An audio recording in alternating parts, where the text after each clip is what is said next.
The billing alert appeared at 11:47 p.m. on a Tuesday, flagging advertising expenses I never authorized. I'm Warren Yorkshire, 42, Legal Operations Director at one of Charlotte's most prestigious partnerships. 20 years of corporate litigation taught me to trust data over instinct. Numbers don't lie, people do. The alert showed $3,200 in Google Ads charges over the past month. Our firm maintained strict protocols for marketing expenditures. Every campaign required partner approval. Every keyword bid needed compliance review. I had authorized none of these charges. I pulled the detailed billing report from our case management system. The ads targeted my name specifically: Warren Yorkshire Attorney Charlotte, Yorkshire Legal Services, Corporate Litigation Warren Yorkshire. Someone had purchased my professional identity as advertising real estate. The timestamp log showed the campaigns launched during our biggest case of the year, Meridian Industries versus their former CFO, a $50 million embezzlement claim that dominated my schedule for 3 months. While I worked 18-hour days preparing depositions and reviewing financial records, someone used my name to generate leads for competing services. I cross-referenced the payment authorization codes. The charges traced back to our firm's main advertising account. Someone with internal access had created these campaigns. Someone who understood our billing systems well enough to bury the expenses in legitimate marketing costs. The ads themselves were sophisticated. Professional headshots I recognized from our website. Accurate practice area descriptions. Compelling copy that highlighted my trial victories. This wasn't amateur hour. Someone had invested serious time studying my professional profile. I checked the campaign performance metrics. The ads generated 847 clicks and 23 contact form submissions over 4 weeks. 23 potential clients who thought they were reaching me directly. 23 people who received responses from someone else entirely. My hands remained steady as I scrolled through the data. Anger was a luxury I couldn't afford. Required methodical collection. The billing system showed modification timestamps for each campaign element. Someone had updated the ads regularly, optimizing keywords and adjusting bid amounts like a professional marketer. The geographic targeting focused on Charlotte and surrounding counties. Exactly where my legitimate clients originated. The keyword selection demonstrated intimate knowledge of my practice areas and recent case victories. This wasn't random sabotage. This was calculated competition using my professional reputation as the foundation.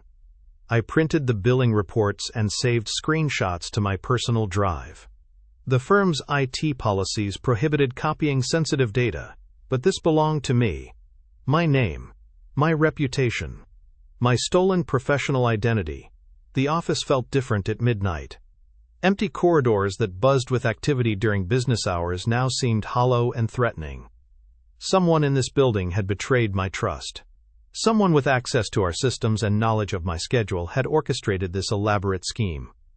I locked the printed reports in my desk drawer and powered down my computer. Tomorrow I would begin tracing the digital fingerprints. Someone had made a critical mistake leaving such detailed audit trails. The elevator descended through 15 floors of darkened offices. Each floor housed attorneys who trusted their colleagues implicitly. Partnership meant shared risk and mutual protection. Someone had violated that fundamental principle. My car sat alone in the parking garage. The city lights of Charlotte stretched beyond the concrete barriers, indifferent to the betrayal unfolding within our prestigious walls. I had built my career on the assumption that professional relationships operated on honor and mutual respect. That assumption was about to be tested in ways I never anticipated. The investigation began at dawn. I arrived at the office before security unlocked the main entrance, using my partner access card to bypass the lobby. The building felt different in those pre-dawn hours. Sterile. Clinical. Perfect for methodical gathering. My first stop was the IT department. Our case management system logged every user action with timestamps and IP addresses. If someone had accessed my client files to build those advertising campaigns, the digital trail would reveal their identity. The server room hummed with mechanical precision. Banks of servers processed thousands of legal documents daily, storing depositions, case files, and client communications in encrypted databases. I pulled the access logs for my client portfolio spanning the past 6 months. The data painted a disturbing picture. Regular after-hours access to my files from multiple workstations. Someone had systematically reviewed my case victories, client testimonials, and practice area specializations. The timestamps clustered around evenings and weekends when the office was nearly empty. I cross-referenced the access logs with our employee badge records. The pattern emerged immediately. One person had consistent access to both my files and the building during those suspicious timeframes. Rosalind Stonegate, our deposition witness coordinator. The revelation hit like cold water. Rosalind had worked with me for 3 years. She scheduled witness interviews, coordinated expert testimony, and managed case logistics with meticulous attention to detail. I had trusted her with sensitive client information and strategic case planning. She defended my trial strategy when opposing counsel complained about our aggressive discovery tactics. Her loyalty seemed absolute. Her competence was unquestionable. She had access to everything. I pulled her employment file from HR. Rosalind had joined the firm 18 months before I made partner. Her resume showed marketing experience at 2 previous law firms. The pieces aligned with surgical precision.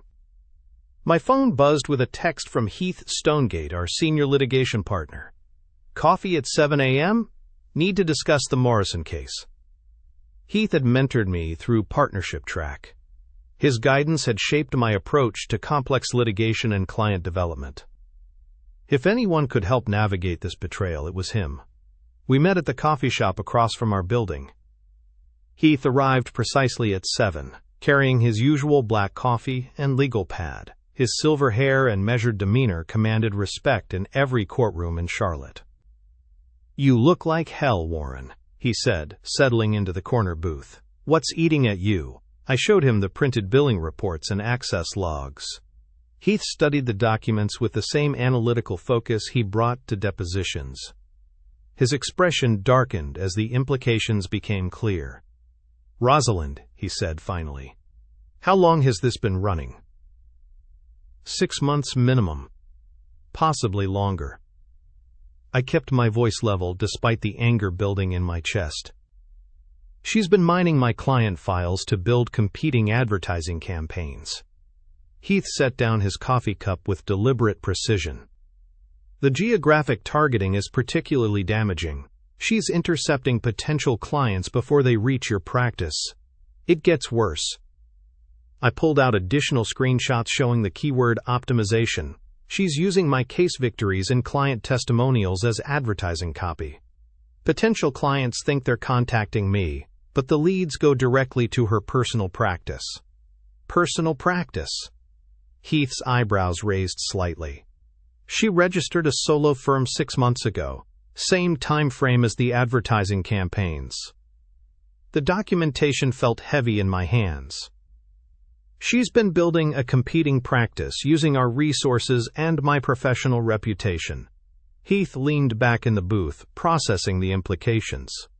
Partnership betrayal carried severe consequences. Bar discipline, criminal charges, civil liability for damages. "We need to document everything before confronting her," he said. "This level of deception suggests careful planning. She'll have prepared responses and possibly destroyed." I had already considered that possibility. "I'm meeting with our IT security team this morning. We need to preserve the server logs before she realizes we're investigating." "Good thinking." Heath checked his watch. "I'll handle the partnership notification. This requires immediate action to protect our other clients and prevent further damage." We returned to the office as the morning rush began. Attorneys and staff filled the elevators, discussing cases and client meetings with casual confidence. None of them suspected that one of their colleagues had been systematically betraying the firm's interests. I spent the next 4 hours with our IT security team, copying server logs and documenting the digital trail. The scope of Rosalind's access was staggering. She had reviewed files for dozens of my clients, extracting contact information, case details, and strategic approaches. The advertising campaign showed sophisticated targeting. She had identified my most successful practice areas and created competing ads using nearly identical language.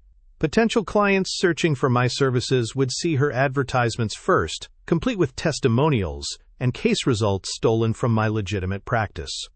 By noon, I had compiled a comprehensive package: server logs, billing records, advertising screenshots, and business registration documents. The case against Rosalind was airtight.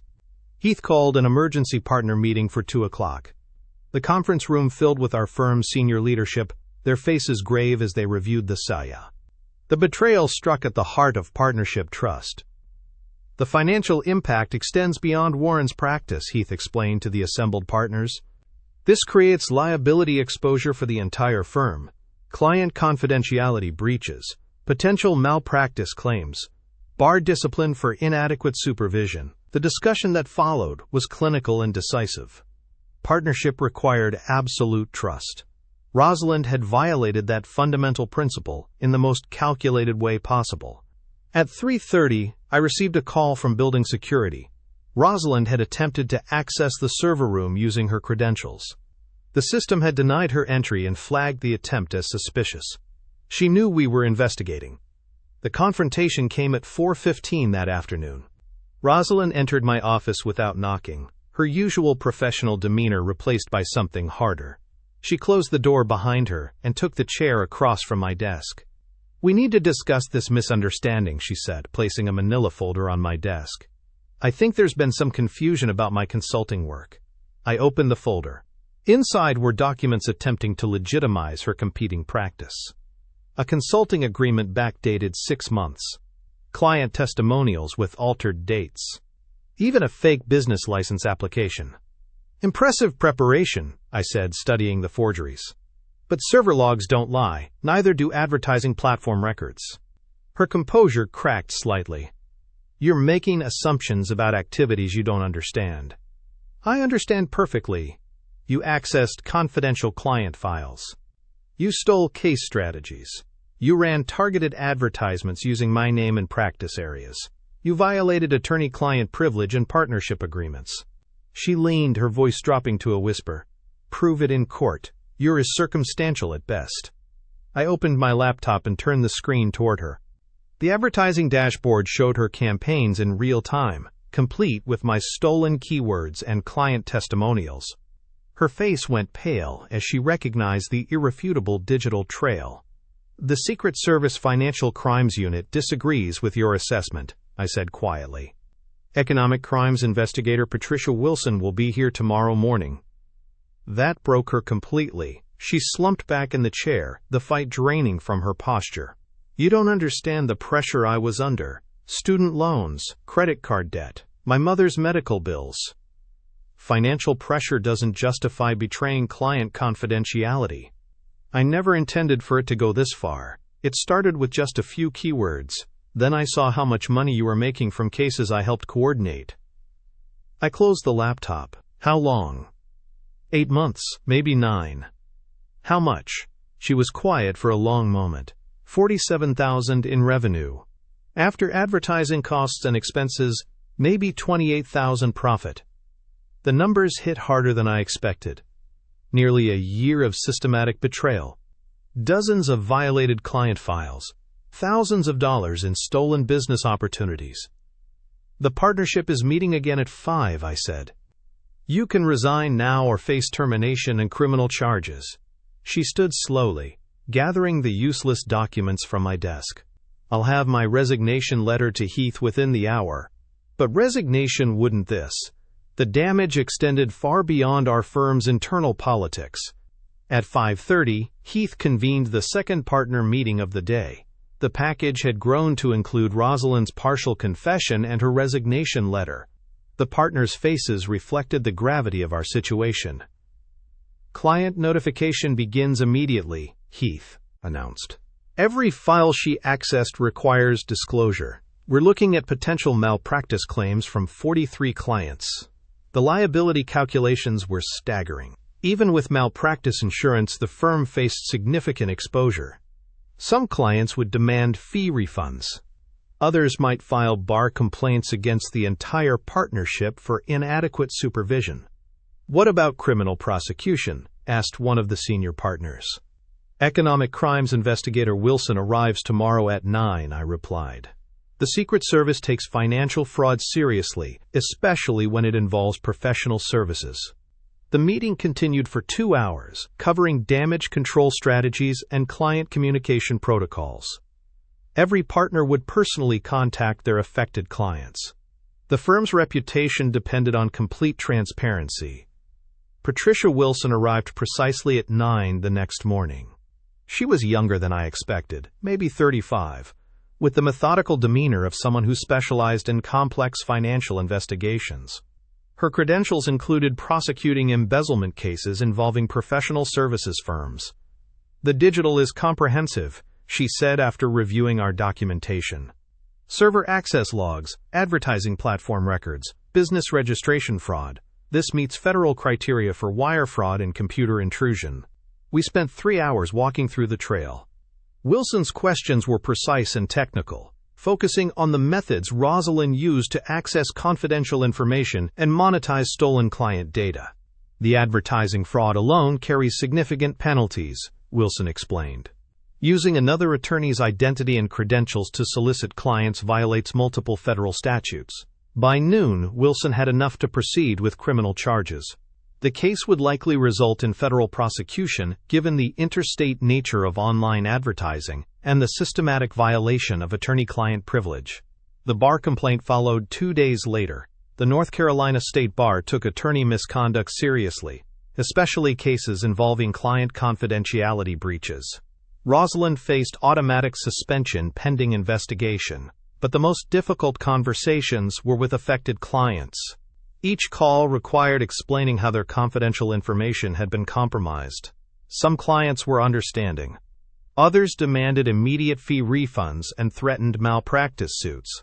Mrs. Henderson, whose divorce case had been particularly sensitive, was devastated. "You mean she had access to my financial records, my custody arrangements, everything I told you in confidence?" "Yes, and I take full responsibility for the security breach. The firm will cover any costs related to changing financial accounts or addressing privacy concerns." 3 clients terminated their relationships with our firm immediately. 2 others demanded significant fee reductions. The financial impact grew daily as we discovered the full scope of Rosalind's access. The criminal case moved quickly. Wilson's investigation uncovered additional, including deleted files on Rosalind's personal computer and communications with potential clients she had solicited using stolen information. 6 weeks after the initial discovery, Rosalind pled guilty to federal wire fraud charges. The sentence included 18 months in federal prison, 3 years supervised release, and restitution of $64,000 to cover the firm's damages and client notification costs. The bar discipline was equally severe: permanent disbarment with no possibility of reinstatement. Her legal career was over. But justice for Rosalind was only part of the resolution. The firm implemented comprehensive security reforms, including enhanced access controls and regular audit procedures. No single employee would ever again have such broad access to confidential client information. I also began working with other attorneys who had experienced similar betrayals. The legal profession's trust-based structure made it vulnerable to internal fraud, but few firms had adequate protections against sophisticated insider threats. The final piece came when I testified before a state bar committee studying professional responsibility reforms. My experience with Rosalind's betrayal helped shape new guidelines for law firm security and client data protection. Standing in that hearing room, presenting of systematic betrayal to a panel of distinguished attorneys, I felt something approaching closure. The damage had been contained, the clients had been protected, the profession had learned from our experience, but the scars remained, and trust would never come as easily again. 8 months later, I stood in the conference room of my new practice. reviewing case files with a level of scrutiny that would have seemed paranoid before Rosalind's betrayal. Every document was tracked, every access was logged, every employee underwent enhanced background screening. The transition from the partnership had been smoother than expected. 3 senior associates followed me to establish Yorkshire & Associates, a boutique litigation firm specializing in complex commercial disputes. We occupied the 15th floor of a downtown Charlotte building, with clear sight lines to the courthouse where I had spent countless hours rebuilding client relationships.